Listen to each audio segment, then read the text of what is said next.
Sideoats Grama, one of the big five.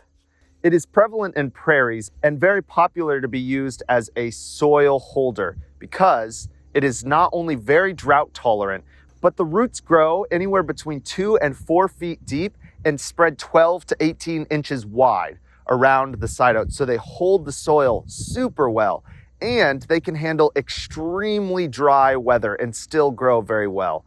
One of the best things about Sideoats Grama is the small little bells that grow first as flowers on the side of the stalk and then end up changing into seeds later in the season. It starts as more of a reddish field and ends the season, as you can see here around me, more of a brown yellow. It is beautiful. And a really cool thing about Sideoats Grama is while it can grow very slowly, rhizomously, it never gets out of hand. It is a very steady, very sturdy, but slow growing grass.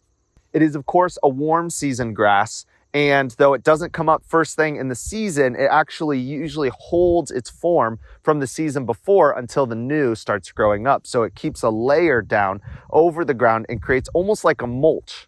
Now, if you're looking for a native lawn, Sideoats Grama is going to be one of the things you want to put in there. Usually along with buffalo grass and blue grama, they create a very nice native bed of grass and grow very deep roots together.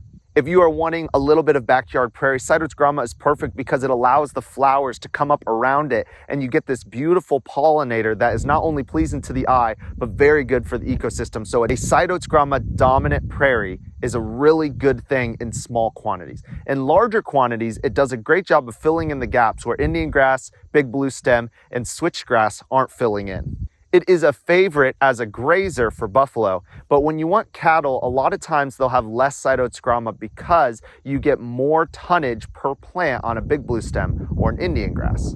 One disadvantage to Sideoats Grama is if you have an extremely wet area, it's not going to be the Sideoats' favorite area to grow. However, it can a little bit tolerate it. You're not going to have a plethora of Sideoats Grama in an area that is filled with moisture constantly and year round. So these tend to go in a little bit more of drier mixes, drier areas. They love their full sun. Not a fan of shade at all. So even a little bit of tree shade can really hinder its growth. Sometimes I joke and I call our Sideoats Grama the desert of prairie, because if you look at the field, it almost looks like a sandy desert based on the color. It looks like it was made to hold sun, and I think that is beautiful.